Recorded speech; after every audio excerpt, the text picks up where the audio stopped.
Ruth జీవితంలో ఆశీర్వాదం పొందుకుందంటే, అంతగా హెచ్చింపబడిందంటే, అంతగా దీవించబడిందంటే మనం చెప్పగలుగుతున్నాం ఏమంటే ఆమె మొదటిగా యోధా బెత్లెహేముకి రావడం వల్ల. కానీ యోధా బెత్లెహేముకి వచ్చినంత మాత్రాన ఆమె జీవితం మొత్తం మారిపోలేదు. మీకు అర్థమైందా? అంటే తన జీవితం మారడానికి మొదటి అడుగు మాత్రం ఎక్కడికి రావడం? యోధా బెత్లెహేముకి రావడం. అది మొదటి స్టెప్ అన్నమాట. ఆ మొదటి అడుగు వేసింది ఆమె. కానీ ఆమె జీవితం మార్చబడాలంటే, ఇంకా దీవెనకరంగా మారాలంటే ఆమె రెండవ అడుగు కూడా వేయాలి. ఏంటి అని అంటే కనుక, ఆ యూదా బెత్లెహేములో బోయాజు అనే ఒక వ్యక్తి యొక్క పొలానికి ఆమె వెళ్ళింది. దేవునికి మహిమ కలుగును గాక. నా మాటలు మీకైనా అర్థమవుతున్నాయండి? అంటే ఒక వ్యక్తి దీవించబడాలంటే, ఆశీర్వదించబడాలంటే, శాపము నుండి విడుదల పొందుకోవాలంటే, పాడైపోయిన తన జీవితం, ఎందుకు పనికిరాని తన జీవితం ఆశీర్వాదకరంగా మార్చబడాలంటే ముందు మోయాబు నుండి ఎక్కడికి రావాలి? యోధా బెత్లెహేముకి, అనగా లోకము నుండి క్రీస్తులోనికి రావాలి. అది మీకు అర్థమైంది అనుకుంటున్నాను నేను. ఎంతమందికి అర్థమైంది కదా? సరే, క్రీస్తులోకి వచ్చిన తర్వాత ఇప్పుడు ఏం చేయాలంటే రెండవ అడుగు వేయాలి. అదేంటంటే బోయాజు పొలానికి వెళ్ళాలి. మనం ఎక్కడికి వెళ్ళాలండి? బోయాజు పొలానికి. మీరు కొంచెం జాగ్రత్తగా వినాలి. అంటే రూతు తన జీవితాన్ని మార్చుకోవడానికి, తన జీవితం పాడైపోయింది, ఒంటరి స్థితిలోకి వెళ్ళిపోయింది, నిష్ప్రయోజనకరంగా మారిపోయింది, ఎవ్వరికి ఉపయోగం లేదు, విధవరాలిగా మారిపోయింది, శాపగ్రస్తం అయిపోయింది. అలాంటి బ్రతుకు దీవించబడాలంటే ఒకటి యోధా బెత్లెహేముకు రావాలి. ఆ అడుగు వేసింది, వచ్చింది. ఏం చెప్పిందంటే నీ దేవుడే నా దేవుడా, దేవుని అంగీకరించింది. కానీ అక్కడికి వచ్చిన తర్వాత ఇప్పుడు ఆమె జీవితం సంపూర్ణంగా దీవించబడాలంటే బోయాజు పొలానికి ఆమె వెళ్ళాలి. చూడండి, దేవుడు ఎంత ఆశ్చర్యకరుడంటే ఆమె ఏ పొలానికి వెళితే దీవించబడతాదో ఆ పొలానికి దేవుడే ఆమెను నడిపించాడు. యోధా బెత్లెహేములో ఇంకా చాలా మంది భూములు, పొలాలు కలిగిన వాళ్ళు ఉన్నారు. కానీ వారు ఎవ్వరి పొలానికి రూతుని దేవుడు నడిపించలేదు, అక్కడికి పంపలేదు. ఎక్కడికి పంపించాడు? బోయాజు పొలానికే. ఎందుకంటే రూతు పట్ల దేవునికున్న ప్రణాళిక చాలా ఉన్నతమైంది. ఆమేన్. రూతు పట్ల దేవునికున్న ఉద్దేశాలు చాలా గొప్పవి. ఆమె ఊహించిన దానికంటే, అడిగిన దానికంటే అత్యధికముగా ఆమె జీవితాన్ని హెచ్చించడానికి దేవుడు ఆమెపై కృపని చూపిస్తున్నాడు. ఆ విషయం ఆమెకు అర్థం కాకపోవచ్చు, కానీ మహోన్నతుడైన దేవుని ప్రణాళికలో అవన్నీ ఒక భాగముగా ఉన్నాయి గనక దేవుడు ఆమెను ఏం చేశాడంటే బోయాజు పొలానికి నడిపించాడు. ఆమేన్. ఎక్కడికి నడిపించాడు? బోయాజు పొలానికి. యోధా బెత్లెహేముకు వచ్చిన ఆమె ఒక ఇంట్లో ఉండిపోతే ఆమె దీవించబడి ఉండేది కాదు. కానీ ఆమె ఎక్కడికి వెళ్ళిందో తెలుసా? బోయాజు పొలానికి వెళ్ళింది. నిజమే, ఈరోజు మనం కూడా క్రీస్తులోనికి వచ్చిన తర్వాత, క్రీస్తుని అంగీకరించిన తర్వాత మనము చేయాల్సింది ఏంటో తెలుసా? రూతులాగా మనం కూడా బోయాజు పొలానికి వెళ్ళాలి. ఏంటి బోయాజు పొలము అంటే? పొలము సంఘానికి గుర్తు. పొలము దేనికి గుర్తండి? సంఘానికి. అంటే మనం ఏం చెయ్యాలంటే, దేవుడు నిన్ను దీవించాలంటే, దేవుడు నిన్ను ఆశీర్వదించాలంటే, ఒకటి లోకములో నుండి క్రీస్తుని దేవుడిగా అంగీకరించి క్రీస్తులోనికి రావాలి. వచ్చిన నీవు రెండవదిగా ఒక పొలానికి నువ్వు వెళ్ళాలి. ఏం అర్థం కాలేదు కదా మీకు? అర్థమైందండి మీ అందరికీ? కాబట్టి దీవించబడాలనుకున్న ప్రతి వ్యక్తి లోకాన్ని విడిచిపెట్టాలి. ఎందుకంటే ఆశీర్వాదానికి వారసులం ఒకటికే దేవుడు మనల్ని పిలిచాడండి. మనం ఆశీర్వాదాన్ని పొందుకోవాలని దేవుడు పిలిచాడు. కాబట్టి ఏ వ్యక్తి అయినా దీవించబడాలంటే ముందు క్రీస్తులోనికి రావాలి. రూతులాగా ఆమె ఎలాగైతే నీ దేవుడే నా దేవుడు అని అంగీకరించిందో, క్రీస్తే నా దేవుడు అని ఎవరైతే అంగీకరించి క్రీస్తులోనికి వస్తారో వాళ్ళు నిశ్చయముగా దేవుడు ఆశీర్వదిస్తాడు. ఆమేన్. అలా వచ్చిన వారు ఏం చేయాలి తెలుసా? రెండవ అడుగు ఒక సంఘానికి వెళ్ళాలి. ఎక్కడికి వెళ్ళాలి? సంఘానికి. చూడండి, రూతుకి ఎక్కడ ఆశీర్వాదం ఉందంటే బోయాజు పొలంలోనే. ఆమె ఏ పొలానికి వెళ్ళినా కూడా ఆమెకు ఆశీర్వాదం రాదు. మనం కూడా అంతే.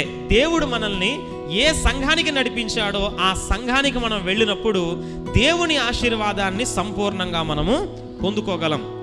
దేవునికి మహిమ కలుగును గాక. ఈరోజు చాలా మంది క్రీస్తులోనికైతే వస్తారు కానీ పొలములోనికి మాత్రం రారు. చూడండి, కొంతమందిని మనం చూస్తూ ఉంటాం. వాళ్ళ దృష్టిలో మేము యేసు ప్రభువుని నమ్ముకున్నాం, మేము రక్షించబడ్డాం, ఇంకా మా భక్తి ఏదో, మా ప్రార్థన ఏదో మా ఇంట్లో మేము చేసుకుంటాం, ఇక ఏ చర్చికి వెళ్ళం, మేము ఎవరితో మాకు పని లేదు అనుకుంటా. చూడండి, ఆ ఆలోచన దేవుని వాక్యానికి చాలా విరోధమైంది. ఎందుకనంటే ఆది అపోస్తుల కాలములో వారు పరిచర్య చేసేటప్పుడు ఎక్కడికి వెళ్ళి సువార్త ప్రకటించినా రక్షింపబడిన వారందరినీ సంఘానికి చేర్చేవారు. వాళ్ళు ఎక్కడికి చేర్చేవాళ్ళు?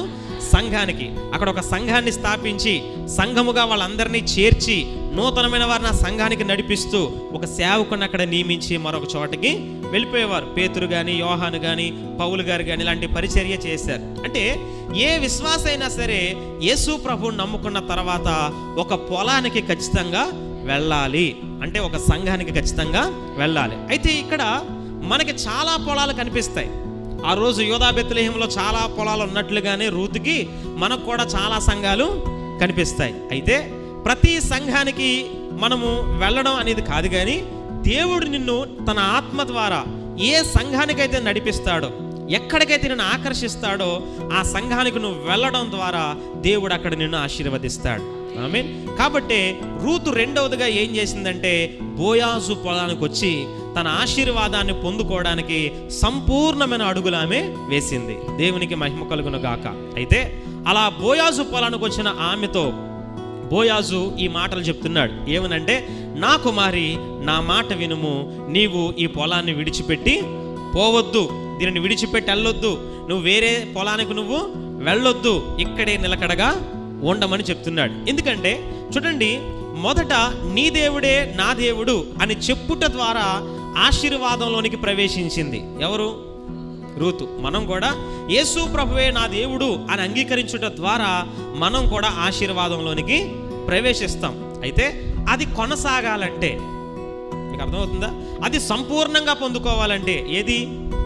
ఆ ఆశీర్వాదాన్ని కంప్లీట్గా నువ్వు స్వతంత్రించుకోవాలంటే నిన్ను దేవుడు ఏ సంఘానికి నడిపించాడో ఆ పొలములో నిలకడగా స్థిరంగా నువ్వు ఉండాలి.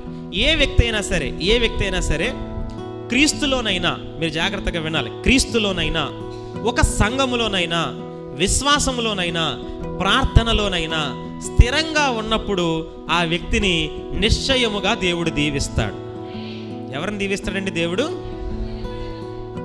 ఒకటి, క్రీస్తులో నిలకడగా ఉండాలి. రెండు, సంఘములో నిలకడగా ఉండాలి. మూడవదిగా ప్రార్థన విశ్వాసములో కూడా నిలకడగా ఉండాలి. అలాంటి వారిని నిశ్చయముగా దేవుడు దీవిస్తాడు. అందుకనే ఈ రూతు బోయాజు పొలానికైతే వచ్చింది, కానీ వచ్చిన ఆమెతో బోయాజు చెప్తున్నాడు ఏమనంటే, ఆమెతో అంటున్నాడు, నీవు దీవించబడాలంటే, నీవు ఆశీర్వదించబడాలంటే ఇదిగో ఈ పొలములో ఎలా ఉండాలి? స్థిరంగా ఉండు, దీన్ని విడిచిపెట్టి నువ్వు పోవద్దు. నిన్ను దీవించడానికే దేవుడు ఇక్కడికి తీసుకొచ్చాడు, నిన్ను ఆశీర్వదించడానికి ఇక్కడ తీసుకొచ్చాడు. గనక ఇక్కడ గనక నీవు స్థిరంగా ఉంటే, నిలకడగా ఉంటే యెహోవా నీకు ప్రతిఫలాన్ని ఇస్తాడు. మీరు ఆ కింద చదువుకోవచ్చు కావాలంటే, ఆ 11 ఆ వచనాల ప్రాంతంలో ఉంటుంది. నిశ్చయముగా యెహోవా నీవు చేసిన దానికి ప్రతిఫలం ఇస్తాడు, ఆయన నీకు, వాక్యం వినండి, ఆయన నీకు సంపూర్ణమైన బహుమానం ఇస్తాడు, ఆయన రెక్కల క్రింద నువ్వు సురక్షితంగా ఉంటావు. మీ బైబిల్లో లేవా ఆ మాటలు? మరి కొంచెం చదివితే బాగుంటుంది కదా. సరే, కాబట్టి యెహోవా నీవు చేసిన దానికి ప్రతిఫలం ఇస్తాడని చెప్తున్నాడు. కానీ అది నువ్వు పొందుకోవాలంటే ఏం చేయాలి తెలుసా? ఈ పొలములో నిలకడగా ఉండాలి. ఎంతమందికి అర్థమవుతుంది వాక్యం? ఇప్పుడు చెప్పండి, మనకి బోయాజు పొలం ఏది? అది ఏ సంఘం? ఇదేనంటారా? సరే, నేను మిమ్మల్ని ఏం బలవంతం పెట్టను. ఒకటి, దేవుడు గనక మిమ్మల్ని ఇది కాదు, నువ్వు వేరే పొలానికి వెళ్ళాలి, అక్కడ నేను దీవిస్తాను అన్నాడా, నిశ్చయంగా దేవుని మాటకు లోబడి మీరు వెళ్ళండి. ఎందుకనంటే ఎప్పుడు కూడా బలవంతంగా మనం భక్తిని చేయించకూడదు, మిమ్మల్ని అక్కడ కట్టిపడేసేలా ఉండకూడదు.